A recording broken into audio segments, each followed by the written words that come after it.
Welcome to The Partial Historians. We explore all the details of ancient Rome. Everything from political scandals to love affairs, the battles waged, and when citizens turn against each other. I'm Dr. Rad. And I'm Dr. G. We consider Rome as the Romans saw it, by reading different ancient authors and comparing their accounts. Join us as we trace the journey of Rome from the founding of the city.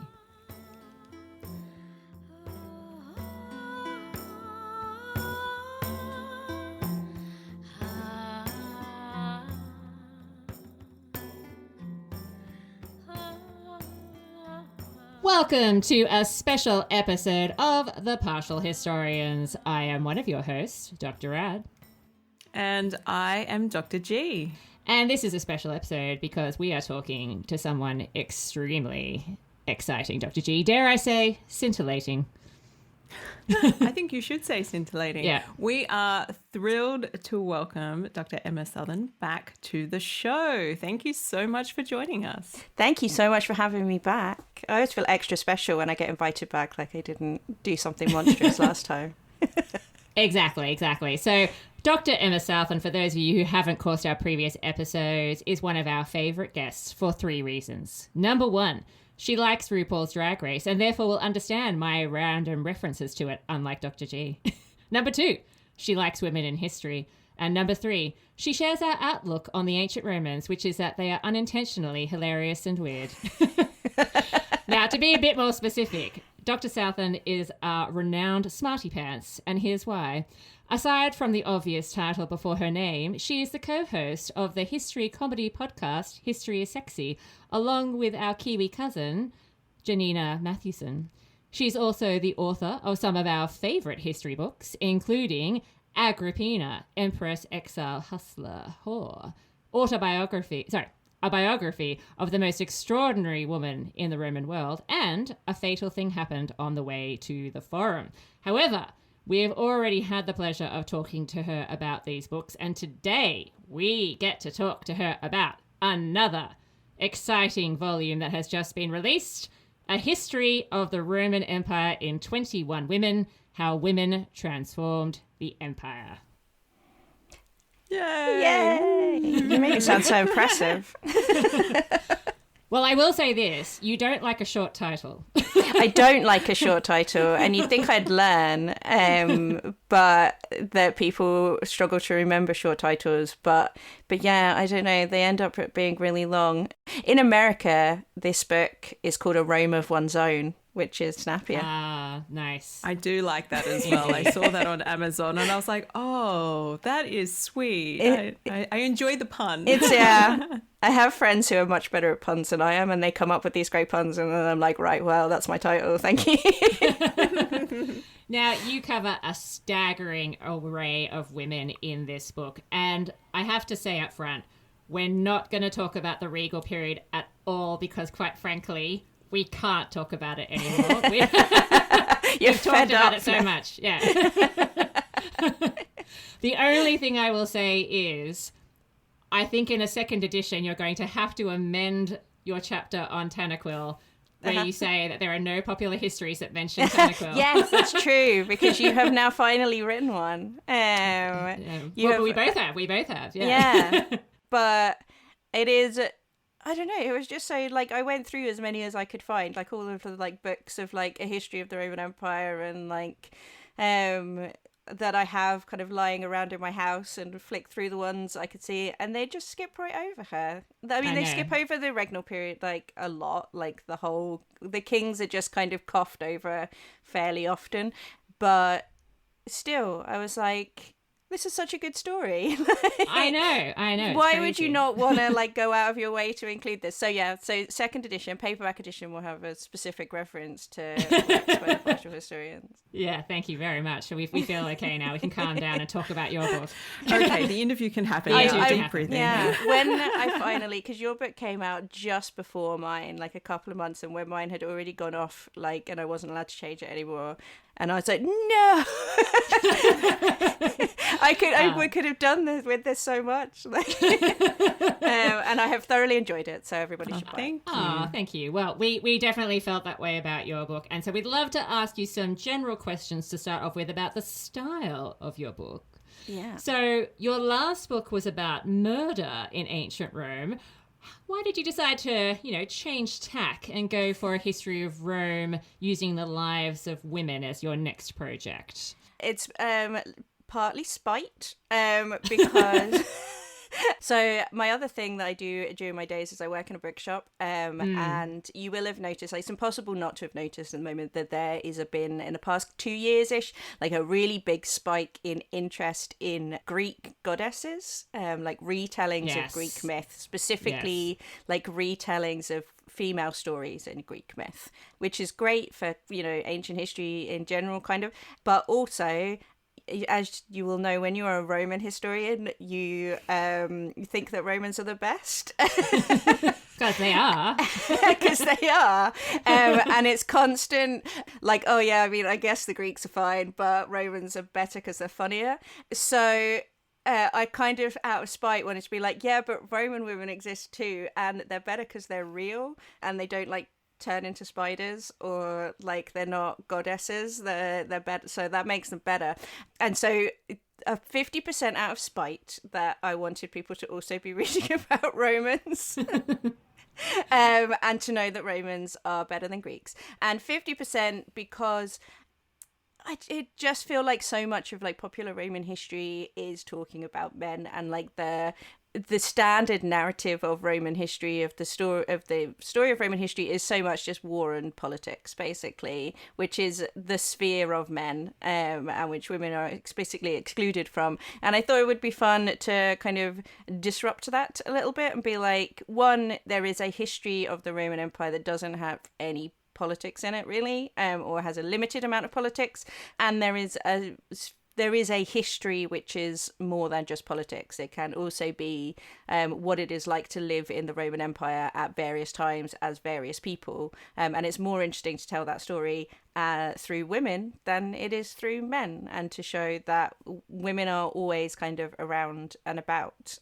And I realised quite early on into writing it that as kind of a historian of my age, I am really only the second generation of historians writing about women in the ancient world. Like my supervisor for my PhD, who is still working, was like one of the first generation of people to do her PhD on women. And like people like Amy Riechlin and Suzanne Dixon, who are still around and wrote those first books about women in the Roman Empire, are like, they're still teaching. They're still at conferences, like they're still, they're older, but as we all know, historians never retire, so they're still around, they're still alive. Like this isn't like an old discipline, women in Rome or women in the ancient world at all. It's very, very new. And so so it's time to bring it to the popular imagination out of the academy and start talking about it. I think you're doing a great service, particularly to readers who have become hooked on ancient Greek myths, because there is so much more to the ancient world than just, having your tongue taken out, or like turning into a monster, or and not to be... Like, everybody loves the Greek myths and they love them for a reason, but a lot of them are victimized women. And there are stories which, from a kind of feminist perspective, I have minor issues with, like stories of perpetually victimized women and womanhood as being perpetually victimized. So it's nice to tell stories about ancient women that were not like being turned into spiders, or having their tongue taken out, or being hurled into the sea, or have to be literal goddesses in order to be able to do anything. Yeah, and as we can definitely testify, we realized once we started focusing on the early Republic that it had literally been years of episodes sometimes before we actually mentioned a woman. We suddenly realized when a woman would come up, as you say in your book, like a Vestal Virgin, and we're like, God, it's been like 5 years since we talked about women at all. Yeah. Yeah. And it's so easy to fall into that and to be like, oh, all of the important stories are the ones that the Romans thought were important. But the Romans can't be trusted because they have bad opinions about a lot of stuff. So true. So true. And I think this leads nicely into thinking about, like, how did you come to the decision about which women to focus on? Because it seems like you've hinted already, in some sense, it's about availability of evidence. Yeah. But there must be other criteria as well. So in that early period, a lot of it is availability of evidence up until like the late Republic, because the archaeology is so limited, and you are kind of trapped with texts, particularly for like the regal period and then the early and middle Republic, before the epigraphic habit kicked in. It was about who can I find, basically, and finding stuff for the very earliest period when they're basically mythical was easier than I thought it would be. Like those early bits of Livy and Dionysus Falconassus. So you've got Hesilia and you've got Tullia, and like there were more women than I thought. And so I just included all of them because why not? Yeah, no, that's what we were surprised by as well. When we started writing about the kings, we're like, actually, we get it. Like it's a dynastic situation. Yeah. It's not a dynastic situation, but it's a family situation. And so women have more of an opportunity to get sort of, get a bit of soft power. Yeah, exactly. Yeah. As soon as you have a situation where one person is in charge, you have wives and you have children. And when you've got children, you've got daughters-in-law and grandchildren. And then you have women who can do things like murder their husbands, marry their brother-in-law, who's also their cousin, murder their father, run him over. As you do, yeah. As you do. And they can do all of this really fun stuff. So that was fun. The Republican period is harder, and that was tough work, like just finding women that you can include because they only appear at points of crisis, and very often they only get a couple of lines to illustrate how terrible the crisis is. Yeah.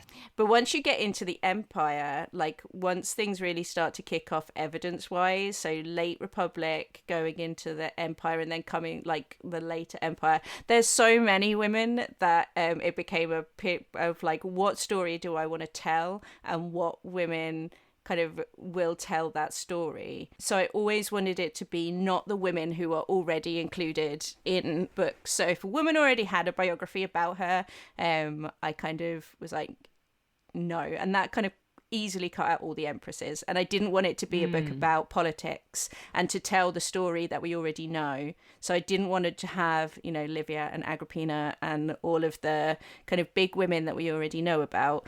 I wanted it to be women that you've probably not really heard of, or that tell a story that is more about what it is like to live in the empire than to rule the empire. There are some exceptions just because I like the stories, like Julia Mesa and Julia Mamaea I include because I just think that Julia Mesa is so cool. Like most people wouldn't have heard of them, I don't think. Empresses or no. Yeah, they're not women that you have heard of very often. And I wanted people from around the empire, so I wanted to leave Rome at the point when the empire becomes imperial and talk about women from around. So that any time that it was a choice between a woman that was in Rome or a woman that was outside of Rome, I picked somebody who was somewhere else, basically, because I wanted the empire to feel expansive. And I basically kind of had a wee timeline almost and wanted it to be, so we've got someone from every century, we've got people from various different parts of the empire, we've got different types of evidence, so we've got epigraphic evidence, we have archaeological evidence, we have texts, different types of texts. And so if I had people that overlapped, I would cut them out. So I had at one point, there's a woman in Nero's court who is the keeper of his wardrobe, and then when Nero's overthrown, she goes to Egypt and blockades Alexandria in an attempt to basically force Rome to put Nero back on the throne before he kills himself, which is a cool story. But also, it's just the story of Rome, and two, it's a political story, and it's would be, so I chose instead for that period to tell the story of women living on the frontier in England and having birthday parties and writing letters to each other, which is a story that people don't know. Everybody already knows that Nero was overthrown. So basically, when it came down to a choice of like who in this period, this kind of like middle of the first century period, is the lesser known, more interesting, more expansive story to tell. So that was like the criteria that I had. Fantastic. And I think you've also hit upon some of the potential challenges that come up with writing a history like this using women, because you obviously that selection criteria allows you to sort of embody the expansiveness of Rome in a way that wouldn't be possible, as you say, if you follow through that sort of imperial line and imperial women. Are there additional challenges that come along with those sorts of choices, though? Yes. Many. I mean, the writing about women is always a challenge because you're so rarely writing about them as they present themselves. Like, women are so very rarely given this. Their texts don't survive, basically. And when you do have texts that they wrote, like the birthday party letters from Vindolanda, which are delightful, but is like 4 sentences. And you're like that. I mean, I'm so delighted to have those 4 sentences, but not a lot to work from. And so, or Julia Balbia, who's like one of my favorites, who is in the court of Hadrian and wrote 4 poems which survive because she very, very cleverly had them engraved on the bottom of an ancient Egyptian statue. Very clever, very clever. And even better, because she was clearly very smart, included her name in every single one of them. So she knew somehow. She knew. And I feel like there must have been something whereby like life as a female poet or like a woman who writes poetry must have already been that annoying thing where people were like, you get that thing, oh, well, she didn't really write it. Like, maybe Propertius wrote it and just pretended to be a woman. Like, yeah, obviously. That's a thing that men do. So she included, like, but you get so little, and so much of it has to be extrapolation and, like, trying to add context from external things, which is tough work, and it's why people don't do it as much, but I think makes for more interesting stories in the end, because as it turns out, like when you start digging into archaeology, much as I find it hilarious to make fun of archaeologists out of like minor jealousy, there's so much in archaeology and in epigraphy that you can illuminate the world that they lived in that is just not available in the text. Like Tacitus can only give you so much, and then when you start to look at the archaeology, like the archaeology of forts, for example, when you start to look at it, you're like, oh wow, like life here was completely different to the way that it is presented in the text. Like it was vibrant and semi-luxurious for some people, and like learning that forts were rebuilt every time a different legion turned up so that it was specifically fit that legion, like that's amazing. I just need to redecorate this place, it's not speaking to me. Yeah, basically they'd be like, right, well the last legion that was here like had like 8 units of cavalry, but we've got 12, so we're just gonna like build on an extra section for that. We're not gonna like feel like a lot of, like now you'd be like, well, we just cram them in, like stick them in, but then no, we're gonna knock down the whole thing and rebuild it, and you can see that in the archaeological record, and then you can tell how big the legion was that was there. Is delightful. All the mosaics must go. Yeah, exactly. Like, I hate this. This does not speak to me. I need a Medusa. Yeah, exactly. A merman? Who are they kidding? Yeah. Also delightful from the Vindolanda, it's like if you sit down and read them, just how much bureaucracy was going on in the Roman Empire is also delightful. Like, goddamn, they love a list. Like, they're just listing everything. Funnily enough, we were just talking about early quaestors and how the Romans wanted them for paperwork. Yeah. Somebody needs to do the paperwork, and it can't be me because I'm too big and important. Yeah, exactly. The 2 things that Romans love, one is beating up other people and the other one is just making lists about it, like just paperwork. And it is devastating that we don't have it. Hilarious. Now, segueing away from just this book, but thinking about your work as a whole, you're obviously an academic, but you have recently been choosing to write for more of a popular audience. And in order to do that effectively, you've adopted quite a distinctive style as a historian, which is obviously really resonating with readers. I know that I absolutely adore your books. I read them faster than anything else. Can you talk a little bit about your journey as a historian and how you got here? Yeah, well, I've realised this year has been 10 years since I left academia, because I left pretty much straight after my PhD. I did a bit of teaching afterwards, but because my department that I did my PhD in got closed down, and it was also the year that I turned 30, and I thought, at the time, academia in the UK looked really terrible, and it's worse now. And I thought, do I want to do 8 to 10 years of short-term contracts and working at lots of universities? And my advisor for my PhD actually was Ray Lawrence, who's now over there with you in Australia. And he once told me that he worked at 5 universities simultaneously when he graduated his PhD, and was teaching and just traveling around the country. I thought, do I want to do that, or am I 30 and I don't? And it is, it's 9-month contracts. It's not having any job security for longer than that 9 months. It's having to have 3 part-time jobs on top of it.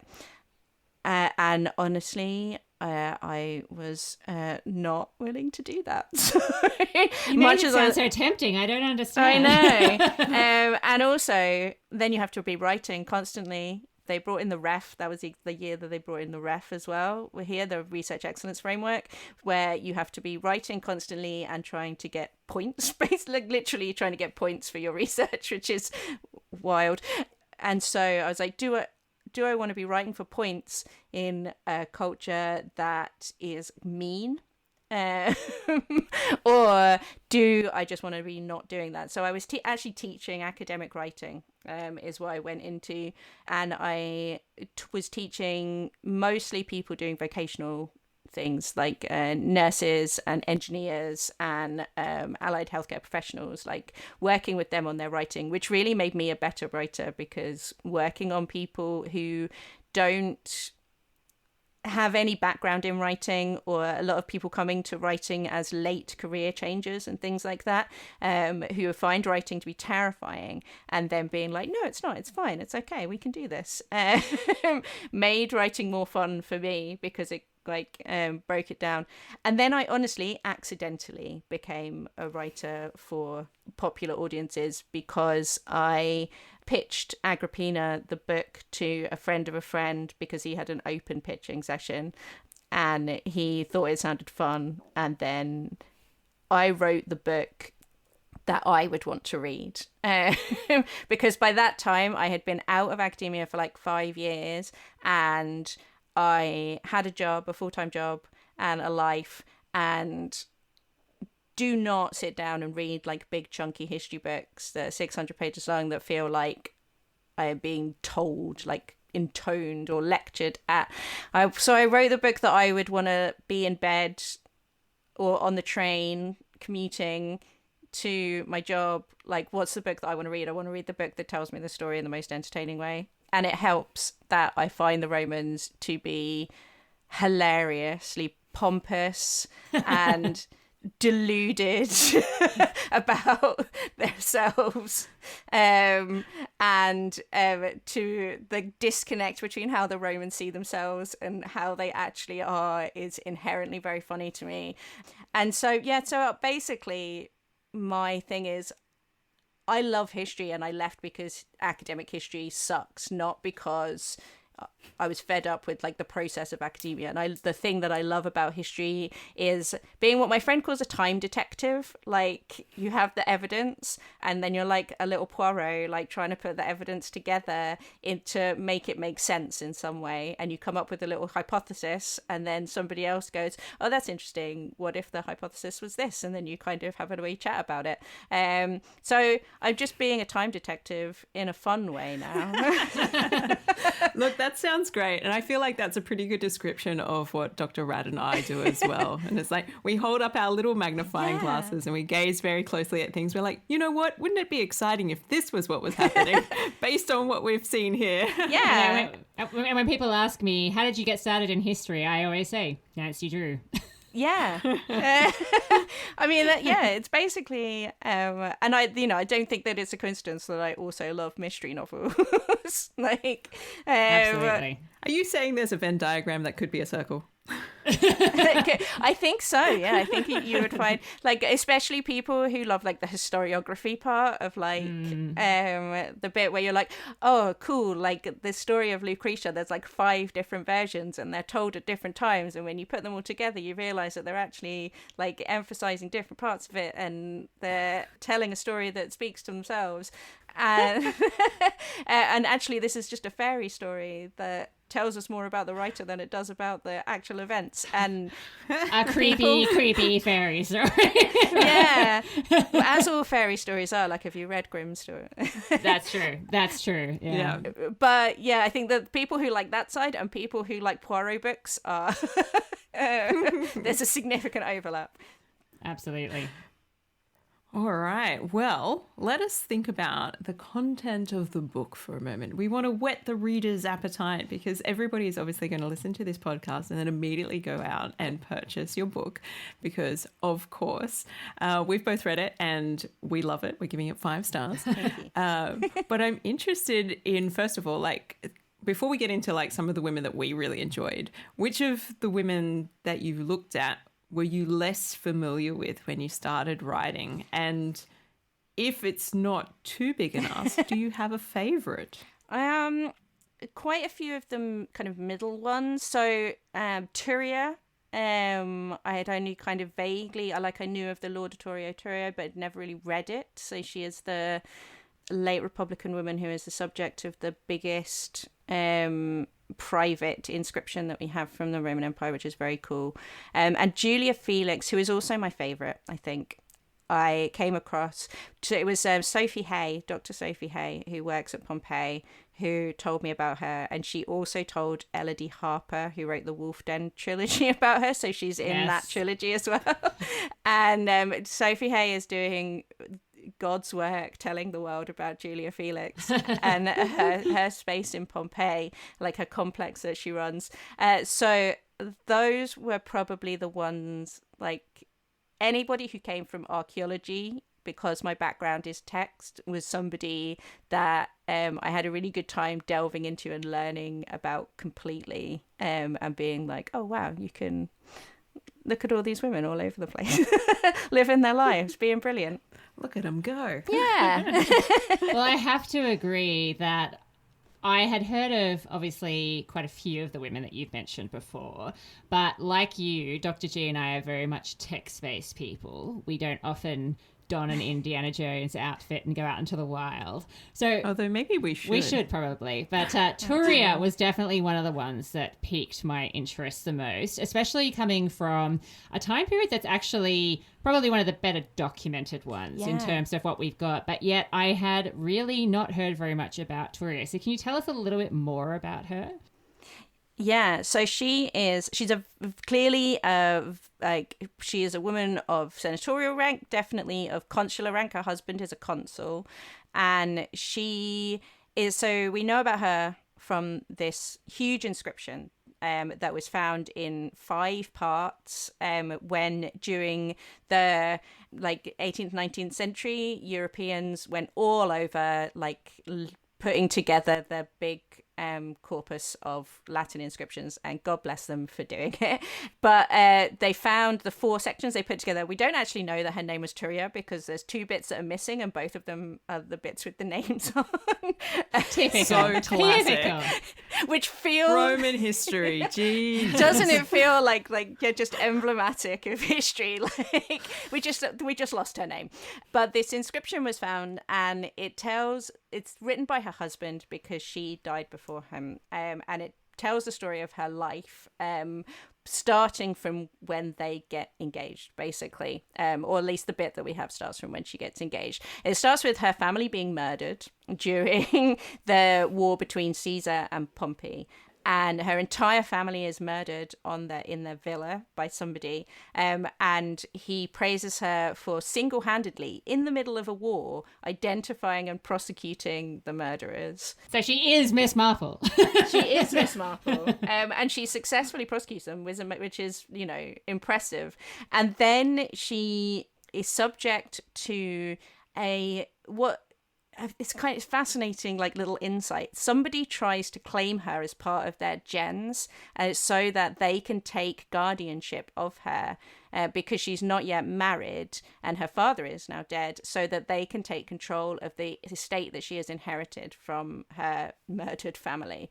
And she has to go to court and prove, basically, that she is not part of this gens, that she is part of a different gen, therefore these people have no claim over her, which is a fascinating, like, thing that must have happened all the time, but it's not in any text because obviously that's not interesting.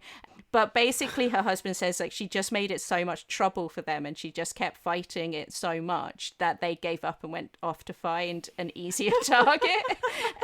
Amazing. And he is not there to protect her during this time, and they're not yet married because he has sided with Pompey.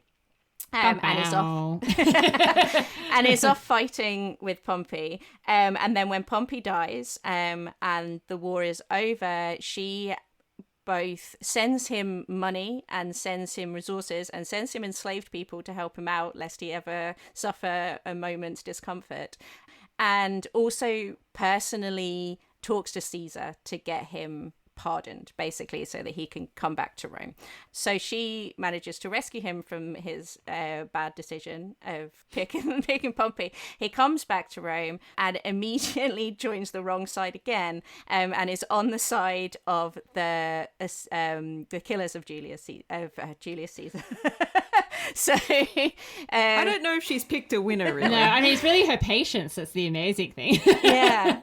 So she immediately throws in his lot with Brutus and Cassius, and then during the wars between Octavian and Cassius and Brutus, he is fighting with them, and he goes off again. He is then put on the prescriptions list. So when the second triumvirate comes in and they are putting together the prescriptions list to kill off lots of people who are considered to be enemies, because Octavian and Antony are significantly less lenient than Caesar ever was. He's put on that list, which makes him basically prey. It means that anybody can kill him, and there is a bounty on his head. You get money if you kill him, which opens up a whole way that you can talk about what the prescriptions were like and what that period was like in Rome, where people were literally just being murdered in the street constantly, and lots of terrifying stories. This is why we think that she may or may not have been called Turia, because there is a story in Appian who has a litany of these stories about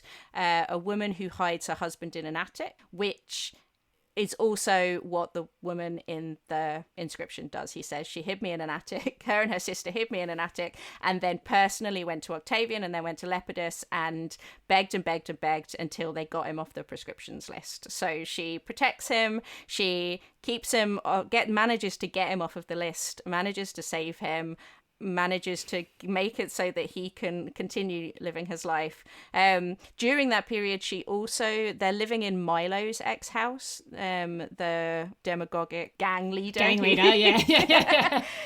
was exiled. When Milo was exiled for doing a murder, his house was sold and they bought it. So they were very, very rich and moved into it. And then Milo's supporters tried to take it back. So they literally invade her house while her husband is away. And so she fights them off with her mother-in-law. So she's extremely great during all of this period. She saves him multiple times. She protects him from his series of bad decisions. And she's also obviously very, they have optimate sympathies. Like in every situation, they are against the populares. So, and they also talk a lot about mixing their property as a romantic act, which is really fascinating because the story of marriage and women's rights always says that, elite women stopped doing manus marriage and stopped mixing property, and that is how they got more power. But so they talk a lot about how they mixed their property and she handed it all over to him and she didn't run it herself as like this really romantic act. So they're obviously like quite a conservative couple. And then when things settle down, he continues to tell her story. So you also get this story not only of this woman who is like very politically engaged and politically active, but they can't have children. It turns out that they try for years and years, and this is a bit where you're like, oh wow, you're really telling the world everything about your wife. But he says really like airing it for everyone to read. Just putting it on a like 2 meter high thing. So she's like, she tries everything to have children, and but she can't, and so she comes to him and says, obviously the point of marriage is to have children, and I can't give them to you. And so what I'm going to do, my plan is, I propose that we'll get divorced, and I'll find you a fertile wife, so that you can have heirs, you can have children and continue your family name, and I'll stick around and we'll keep our property mixed, so we'll still be like kind of married in a way, but you will be able to have children, and then I'll be like the third person in your relationship, and I'll raise them like a sister-in-law, basically. Is this woman even real? Of course she is. Goodness. Stand by Your Man was clearly written about her. Yeah. They do, and it's super sweet because they do really seem to love each other. Like the way he writes about her at the end of like, she like, I don't know how I'm going to live without her. Like my life is never going to know happiness again. I'm like so heartbroken. Everything is, I should have died first. This isn't fair. Like she was so good and I am so rubbish. He's right about that. He should have died a number of times before she did. I mean, if it hadn't been for her, he would have died several times. Exactly. Yeah. But he says, basically, he's like, absolutely not. Like, I would never dishonor you that way. I would never make you like a kind of concubine to me. Like, you're my wife. I married you. I love you. This is our marriage is more than just having kids, which is, again, a way that you don't see Roman marriage, especially elite Roman marriage, written about that much. Like, it's so rarely described as a meeting of hearts or as something that is romantic. And so they stay married for 50 years. They don't have children. They are aunts and uncles she has a sister who has children. And then she dies when she's in her 60s, and he is bereft and writes this funeral oration and then inscribes it on 2 meter high monoliths and puts them on the Via Appia, and there they stay, presumably to his mind forever, so that everybody walking along the Via Appia will know how much he loved his wife and how good she was and how she had all of these amazing qualities. And it's so delightful because it's so emotional, and in the way that they love each other, and also in the way that they talk about, or he talks about her in this such a beautiful way. But she doesn't come across in the way that a lot of women do in epigraphy. Like when you're reading women's stories, when men are writing about them after they've died, very often it's like, she was the most chaste woman and all she did was spend her time weaving wool, and she breastfed her children, and that's how perfect she was. And you're like, okay, so she just had no personality at all. Or she just wove wool for you and was chaste. But she has such a personality in this that it's captivating. It is so... I'm actually exhausted just after having listened to that story. I can't even imagine what it'd be like to live her life. But I kind of wish that she'd, been prepared for his clearly inevitable death. And that we had her side of things where she's like, oh my God, you'll never guess who I married and what he made me put up. See, the thing is, but she really seems to love him. Like, I know. That's the story that he tells her, right? Yeah. But she does do all this stuff for him, and she does. She does. Yeah. And so I feel like, everybody... She must have. There's definitely. I feel like it's a bit like, Marge and Homer. Yeah. It must be. Yeah, because otherwise it wouldn't have been that difficult to walk away. Is he a bit useless? Yes. Do I adore him with all my being? Yes. Oh. Oh, look, she's a great character, and it's just so impressive that we have the epigraphy is the thing that gives us an insight into into her life at all. And this is where thinking about different types of evidence becomes really important, because obviously when we're thinking about written sources, it's very much that elite male perspective and the prioritization of subject matter, it really shows. Yeah. And so this more expansive look at what Rome could be like and what life was like becomes really important. Yeah. And you mentioned Julia Felix before, and she's one of the figures that I really enjoyed reading about. And obviously Pompeii stands out in people's imaginations as well as this sort of landmark site, and the eruption sort of puts a whole sort of how can I say it without making time it sound capsule? terrible? Yeah, it kind of puts creates a time capsule. Yes. Yeah. I know, yeah, it's a terrible tragedy that after 2,000 years suddenly becomes a historian's blessing. Where you're like, I'm really sorry that happened, but also at least something good came out of it. Yeah, the silver lining. It's the silver lining. Yeah. After 2 millennia, you're like, okay, everybody's dead now, I guess, so we can move on. Yeah. So I mean, Pompeii is amazing, but Julia Felix's complex is one of the most amazing things. I think the things that people think of when they think of Pompeii are the theater, and then also the big houses, the villas, which are the story of Rome that we kind of know, the big impressive houses.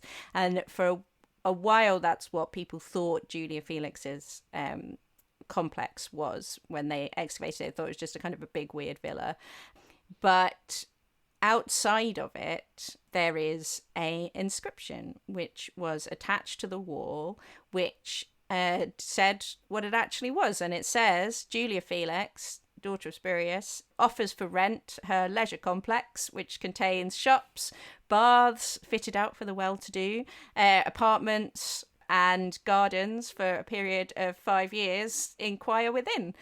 And all of a sudden, archaeologists could look at it and go, oh, it's a space where people can go to hang out. It's not like a private location, because what it is two houses that have been knocked together. And she moved a road, you can see where a road was redirected, so that she could knock some walls through to expand it, which is amazing. And so it's got a hot food bar. And in the book, I take you on a wee tour of it, so you can see it. But it's got a hot food bar outside, which she appears to have added on because 5 years-ish prior to the eruption, there was an earthquake in Pompeii, a little warning sign, that knocked out most of the original leisure district and meant that people coming from the amphitheatre after games had to go down different roads, and one of them was the road that Julia Felix's thing was on, and so she popped in a hot food bar in order to take advantage of foot traffic,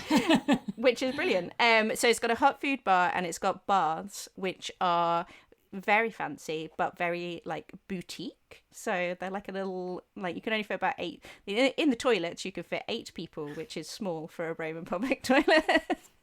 And then it has this. The entranceway has a really unusual, almost unique painting, fresco not of mythological characters, not of garden scenes or of scenes of religious character, but of an everyday scene from Pompeii's Forum on market day. And has ordinary people doing ordinary things, which is so unusual. And it's got people buying cloth and a person making shoes and horses with inexplicably enormous penises and And like children in school and a person giving a penny to a beggar, and like all of these just like normal activities of like basically the kind of middle classes of Rome.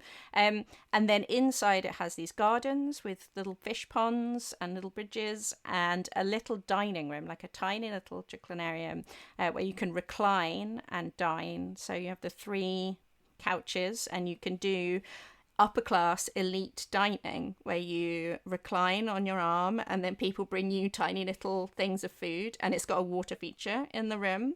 And it's basically a fancy restaurant for people to go and have a fancy meal out for a fancy occasion, and then have a walk around a private garden where there will not be a million other people like in the forum.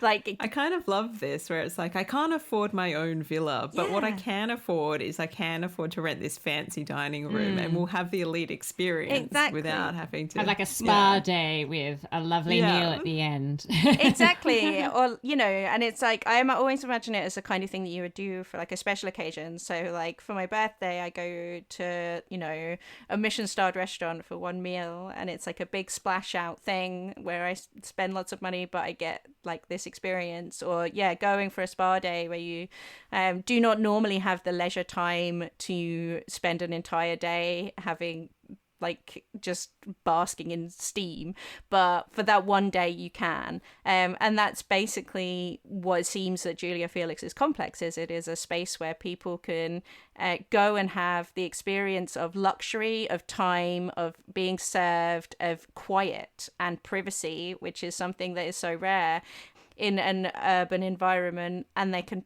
splash out for it and they can pay for it because it is not something like people like Cicero and the rich guys, or like the Villa of the Silver Wedding or whatever. They can have that all day every day because privacy and silence and quiet and lush greenery are things that are only available to those who can afford it. But apparently there was a market for people to buy that for one day or buy that for one evening, and to experience it as a luxury, and that kind of middle class of Rome, of the Roman Empire, is so invisible. And it's so nice to know that happened, and that there were people who would, you know, come in for a birthday or for an anniversary or for a special little treat and recline and be fed figs instead of having porridge on the street like they normally do. Because you want to eat porridge when you're on the move, of course. Yeah, exactly. Sometimes you're running through the street, you get a big bowl of stew and a bit of wine on a quick go, but sometimes you want to sit down and take your time. She is fascinating because the very fact that she's obviously involved in business, and her name as well, Julia Felix, it obviously hints at someone who truly is a self-made person, and obviously does not come from the elite herself. Yeah, and it's like, it says she's a daughter of Spurius, so people have suggested that maybe she's illegitimate or she doesn't know who her father is, but she is a citizen, and she, doesn't mention her husband. And then she has, like, in the back rooms, there's her space where she lives, through a door that is a tiny little like villa with an office, and where she does her work, and the office walls are covered in paintings of food and money. My favorite things. Yeah, which for someone who is apparently making her money serving food, I think is great. Just really embracing everything about how far she's come and how she's made it. Yeah, I kind of exactly. like that. And then she's got to this point, apparently, in 79, where she's like, okay, I'm ready to let someone else run this. And I'm going to rent it out. And, I'm still the owner, but I'll making my money from rents. And I'm going to go and maybe she's going to go and live a life of luxury somewhere. Or maybe she's got a new business that she wants to start. But she's like, at that point, she's ready to let somebody else do the day to day. I think that's really cool. It's like it gives you such an insight into Pompeii and how Roman life is actually working. And I imagine this is not the only place where this kind of thing is happening at all. Yeah, it's just the only one we can definitely identify, like, because it is the only one that has a sign. Very clear signage, very handy. Yeah. Put more signs on things, people. Come on, guys, for history. Yeah, ideally, just really inscribe them in stone, because inscribing stuff in stone is the way to make sure that things last. Well, keep that in mind. Yeah. I want to turn your mind now to like a really later period and sort of getting towards the edges of the Roman world in a different way. And the figure of Zenobia, who is a figure that maybe people have heard of, but maybe don't know much of the story about. But she's also a very intriguing figure in her own right. She is, and she's quite... not controversial, but like the interpretation of her is quite contentious, I think. So Zenobia is a woman who is known as a Syrian kind of invader, I think is probably the way that she is often described. If you know any kind of Syrian history, she is a symbol of Syrian identity to a lot of people, and she used to be on Syrian banknotes.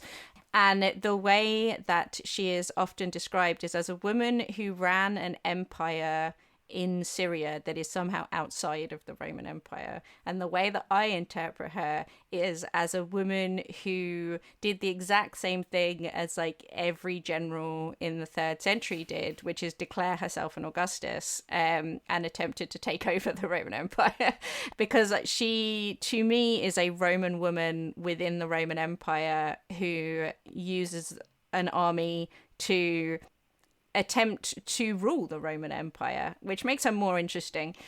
So she is the wife of a guy called Odanthius, who is a kind of weird liminal figure on the edge of the empire during the 3rd century. So the period when the empire is fragmented and there's about 50 people who claim to be emperor in a 30-year period. And it's kind of militarily and politically chaotic, whereby no emperors don't really seem to last more than 20 minutes. Almost all of them die of being murdered, except for one guy who's hit by lightning.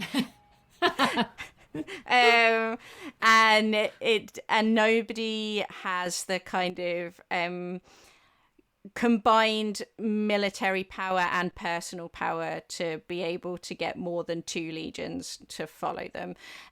And at the time, like basically a lot of keeping the borders happy, keeping them secure is outsourced to people who are big men in their area. And he is one of those guys on the border in Syria with the Persian Empire, the Parthian Empire. And the Parthian Empire at the time is on the rise, and is encroaching on Armenia, as it always is. But and this is after Rome is go right the way down into Mesopotamia. So Roman power goes all the way down into Iraq and Iran at this time. And so they are charged with basically keeping Mesopotamia as a province, and Syria. And he is described in a way that is either means that he is a kind of co-emperor, or it's just a kind of honorary title, and you can argue about it for the rest of your life, but there's no real answer to it. But he is running Roman legions, and he is a power down there, and he's given consular power, and he's very important. And they have a son together, and then he is murdered by one of his men because he allegedly he takes away this guy's horse, and this guy's so furious about it that he murders him. That's it. That's the last straw. You cannot have my horse. Exactly. And so, but what Zenobia does, which is kind of un-Roman but makes sense, is she goes, okay, well, so he had all of these titles and names, and and so now my son has all of those titles and names. And so she just kind of gives her son, who is like 8, all of the titles that her husband had, and then starts ruling as his regent. And so she just takes over the role that her husband had, running the armies, being the face of power in the whole region of Syria and Mesopotamia. She seems to do some military stuff down in Mesopotamia, which we only know because there are some forts that are built down there, which have her name on them. So she's doing something. And then at a certain point, she turns around, declares herself Augusta, declares her son to be Augustus, and invades Egypt. Plot twist. Yeah.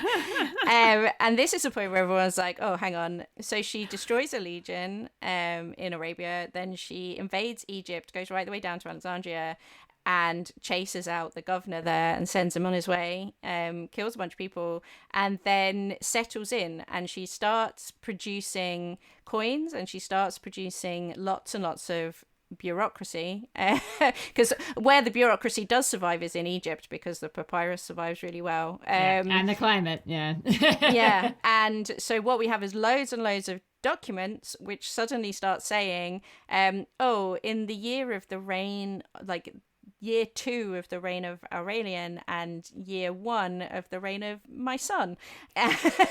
And she basically declares him co-emperor of the Roman Empire, which Aurelian, who was now emperor, and he's kind of dealing with stuff with the Goths over in the West, he is less keen on this idea, because he's like, hang on, who the fuck are you? Who the fuck is that? Also, what are you doing in the breadbasket of Rome? Or Get can out. you please? Get out now. You are stressing me out in the breadbasket of Rome. Exactly. And so he pivots very hard away and kind of abandons the situation with the Goths and comes charging into Egypt and fights her. As it turns out, she picked the wrong person to declare herself co-emperor with, because if it had been one of the rubbish ones, like a Claudius Gothicus or something, he probably would have left it. But Aurelian is the least rubbish, and is the person, as it turns out, who has the political and military power and the charm and the ability and the kind of profound balance of being interested in paperwork and being nice to his soldiers to pull the emperor back together under one person.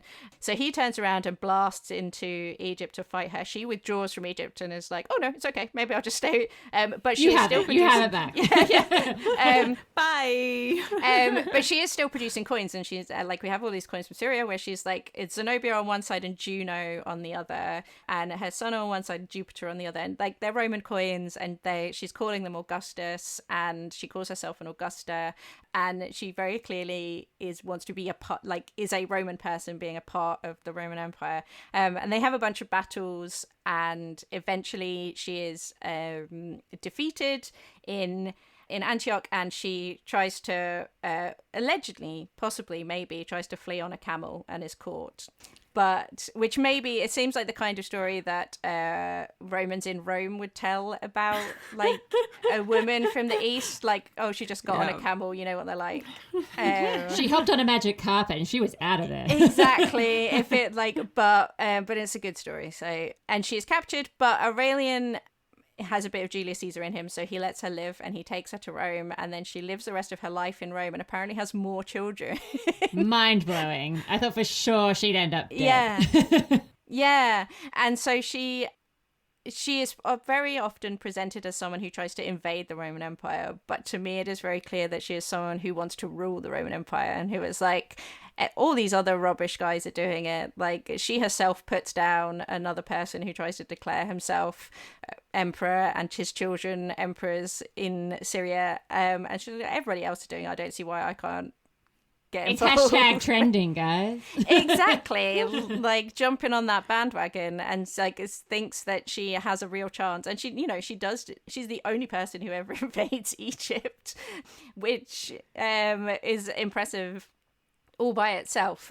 And so I think she's really interesting, both as in the way that and the way the Romans themselves, but the way that we talk about Romanness, like what about her means that we don't call her Roman, but also the way that we talk about the Roman Empire, and like particularly at this period, like when it is all kind of fragmenting around what gets to still be included in the Roman Empire and what suddenly gets written off from thing, because this is happening at the same time that the Gallic Empire secedes, and a guy over in Gaul takes Britain, bit of Spain, and declares it's no longer part of the Roman Empire, that he's doing his own thing. We're independent now. Yeah. You know, it's been long enough. It's time to go it alone. Exactly. And it's like, no, I want my own little empire.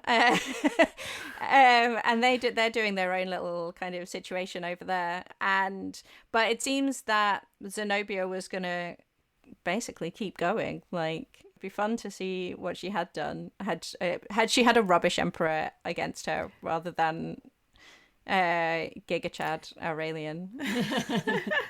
Yeah, certainly there seems like the possibility for it to politically work out, actually. Yeah. If she can hold those regions and the emperor in Rome is also like, well, I can't take them back necessarily, let's make a deal, then all of a sudden you'd have something very different going on there in terms of what's happening with her career and how it pans out for her son as well. Exactly, because this is the time when the situation with the Goths is really like a problem, and for a good few decades the emperors have been tied up just desperately trying to keep the Goths out, even though all the Goths want is to be Roman. And had they been like, all right, they would have resolved that situation immediately. But they've been tied up fighting Goths on the Danube. And so Aurelian is smart enough as a military leader that he takes a tactical loss in order to take Egypt under his own personal control again.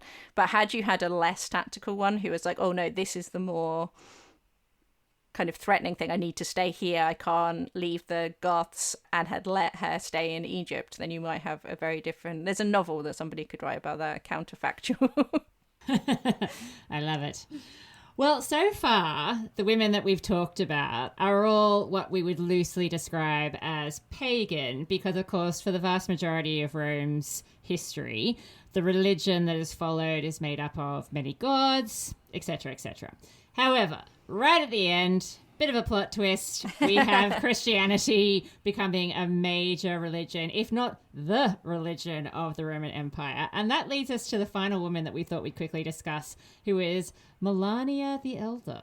Yeah, who is on this kind of cusp. She lives in a world where Christianity wasn't legal, then it was. And she kind of exemplifies this time when Roman elite women could be Christian out loud kind of for the first time, but is a woman who does not want to leave behind the benefits of a life as a Roman. So she is one of the first women who can call herself a Roman Christian, basically. So most of the women before that, you have to, or most Christians really, before Constantine, you have to choose whether you are a Roman or a Christian. And a lot of, the line that is in all of the trial transcripts and lives that we have for Christian martyrs is that they say, no, I am a Christian, Christianus sum or Christianusum, rather than Romanusum. And you cannot be both. And that is why they are persecuted, because they won't sacrifice to the emperor, because they're considered to be undermining. And eventually they're Constantine caves and is like, fine, all we've managed to do here is make you stronger. And so she is one of the first people who can say, I'm a Roman Christian, and she can exist in the Roman world as an elite woman who owns huge amounts of land. She actually descends from Mark Antony's family line, and she owns, as part of her family, enormous swathes of Europe and is taking income from that. And she grows up in Spain, and then she moves with her son to Rome after she is widowed. And this being the ancient world, she's 23 and she's widowed. She's already lost 2 children, and she goes to Rome, where she sets him up as the urban prefect, and then spends 10 years living in Rome, preparing her son to be the urban prefect. And what you have to do is do the games, the big games of the year, and you have to save up for a decade to do that. So they declare who the urban prefect is going to be 10 years in advance, so that they have time to save up to throw like the games. Olympics. Yeah, exactly. So you have time to prepare. And so she does that. She spends 10 years living in Rome, and then her son comes of age. She becomes the urban prefect. She does the games, and then she immediately leaves Rome, sells all of her personal possessions, and then takes a huge amount of money and goes to Egypt, because the monastic, I was going to say trend, but monastic life is kicking off in Egypt at this time. This is a 4th century, kind of mid-late 4th century, and she goes off to Egypt to go and visit all of the desert mothers and fathers and ingratiates herself in life in Christian Egypt. And she goes around all of these people and talks to them. And like, these are people who have walled themselves up into their tombs so that they can live there. And people who are like, it's a great period of Christian history and of history in the Roman Empire where people were doing deeply odd, like, exercises of stamina and endurance and of deprivation. Like Simon Stylites is standing on a pole, and people come and see him, and the more people that come and see him, the higher his pole gets. But that's what he does. He just stands on a pole all day, every day. And people are going off into the desert and not masturbating and crying about it a lot. And there's some great stories about like men like thinking about killing themselves because they're just constantly tormented by visions of women and young boys, and they what a life yeah. But they're not allowed to touch it. And women walling themselves into tombs, or like, you know, these really intense aesthetic practices. And she goes around and visits them all, and then kind of decides that that's not the life for her, because what she enjoys is the life of a patroness. And so she goes to Jerusalem and starts a nunnery. And with her friend, she opens they open a kind of nunnery and monastery next to each other where women can come and live monastic lives. And she dedicates herself to a life of very performative aestheticism, whereby she sort of refuses to wash and then berates people who do.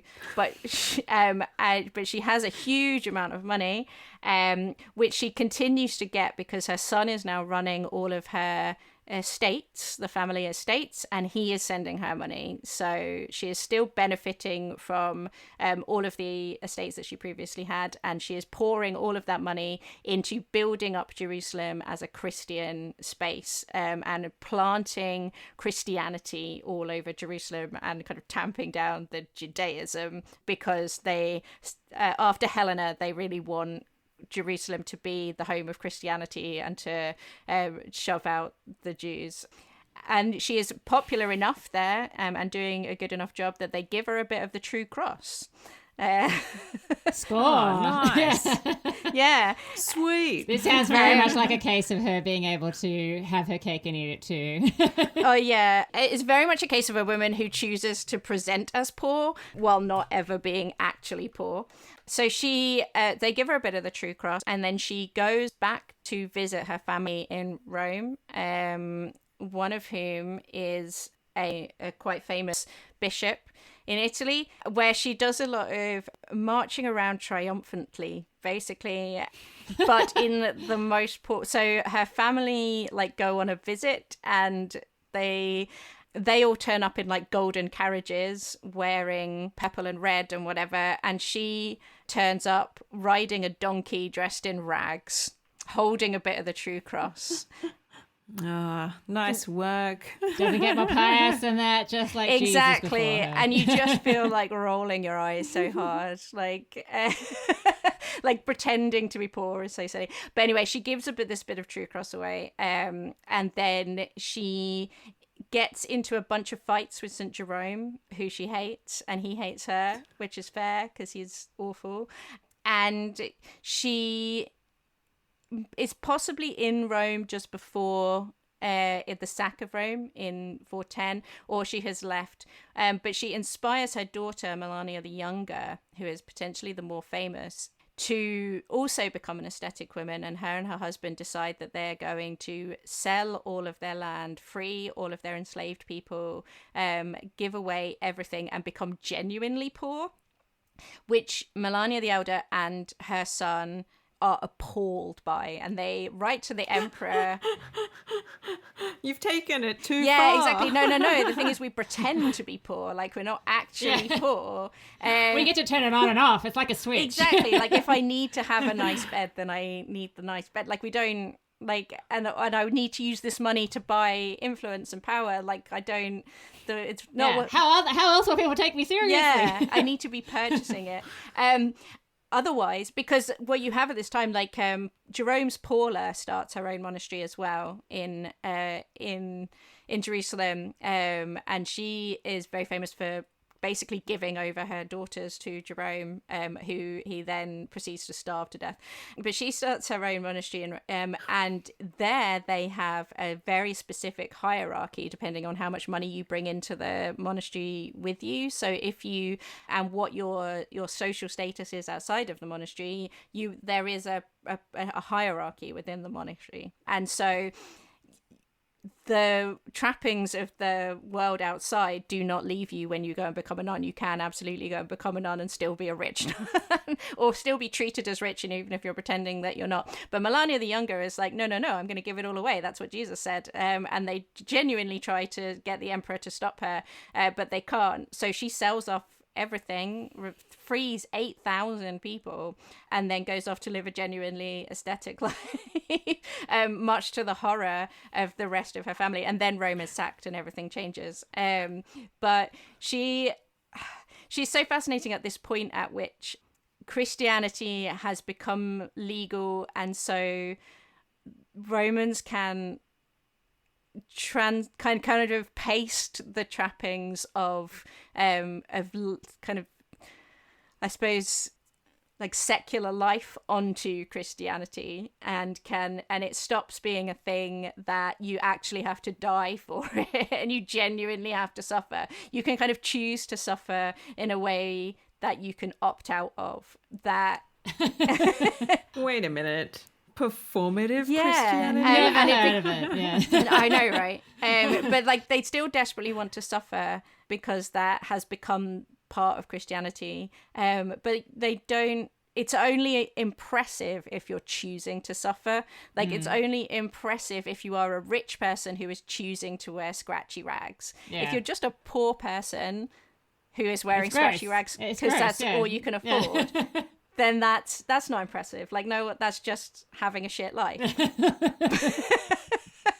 But being a very rich person who could be wearing silk and who is surrounded by people who are wearing silk, but you're riding a donkey and wearing scratchy things, that everybody's like, oh my God, what a wonderful woman. The sacrifice. Exactly. And all of a sudden, the face of Christianity changes and it becomes something that people can compete over in a way that you couldn't really do before. And the first inklings of what Christian Roman Empire is going to look like start to appear, and it's fascinating. I must admit, it's been a while since I looked at this period, so I was glad to be reminded that the Romans were still unintentionally hilarious. Mostly when they were trying to be really serious.